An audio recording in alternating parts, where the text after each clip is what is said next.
Hello, I'm David Harper with the BBC News. There's been strong international condemnation of Russia's moves to annex parts of Ukraine. President Biden said Moscow won't be allowed to get away with seizing its neighbours' territories. Putin's actions are a sign he's struggling. The sham referenda he carried out and the sham routine that he put on this morning, showing the unity and, as people holding hands together. Well, the United States is never going to recognize this. And quite frankly, the world's not going to recognize it either. He can't seize his neighbor's territory and get away with it. It's as simple as that. Washington also widened its sanctions against Russia, while EU countries accused Mr. Putin of putting global security at risk. A vote at the UN Security Council to condemn the annexations has been vetoed by Russia. Speaking via a translator, the Russian ambassador, Vasily Nebenzia, condemned the resolution. Do you seriously expect Russia to consider and support such a draft? If not, then it turns out you are intentionally pushing us to use the right of the veto in order to then wax lyrical about the fact that Russia abuses this right. Such openly hostile actions on the part of the West are a refusal to engage and cooperate within the Council. This is nothing more than a low-grade provocation with a goal that is clear to all. NATO's Secretary-General Jens Stoltenberg said the illegal land grab was the most serious escalation of the conflict since Russia started the war. He said the alliance would remain resolute in providing support to Ukraine to defend itself against Russian aggression for as long as it took. President Volodymyr Zelensky had signed an application to join the alliance. President Zelensky says there have been significant results in Ukraine's counter-offensive in the east. Ukrainian forces are reported to be on the verge of encircling the strategically important town of Liman in the Donetsk region.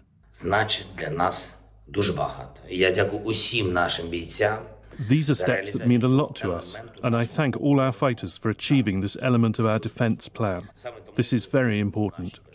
This is why we are confident of victory. This is why we've taken the initiative in the war. This is why we're achieving noticeable results on the battlefield. I hail the heroes. Mr. Zelensky also said the Russian military would answer before the law for a missile attack on a convoy of civilian vehicles in the Zaporizhia region on Friday morning. Hurricane Ian has made landfall in South Carolina as a Category 1 storm after pummeling Florida on Wednesday. Forecasters have warned that it will still be very dangerous, and many people have fled low-lying areas for higher ground. In Florida, where it left a devastating trail, rescue workers and US military personnel have been searching for survivors. World News from the BBC.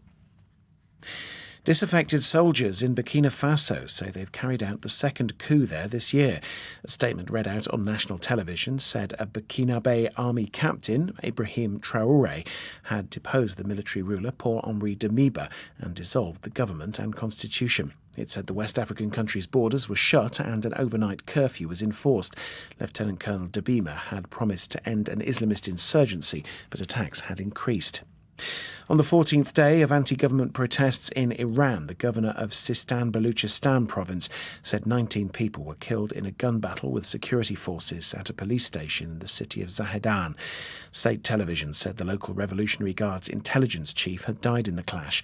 Separately, Iran's intelligence ministry said 9 European nationals were arrested for taking part directly or indirectly in protests. The Mexican government has said hackers have managed to access a huge amount of sensitive data after a security breach at the Ministry of Defense.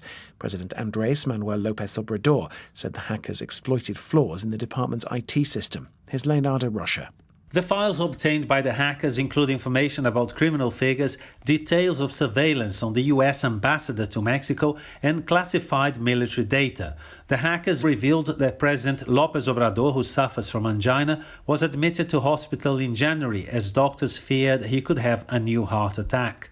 The security breach has been carried out by a foreign group known as Guacamaya, which in the past leaked military information from other Latin American countries.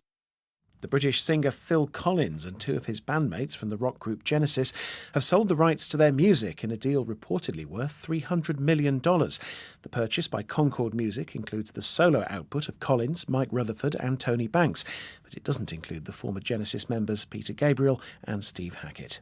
That's the latest. BBC News.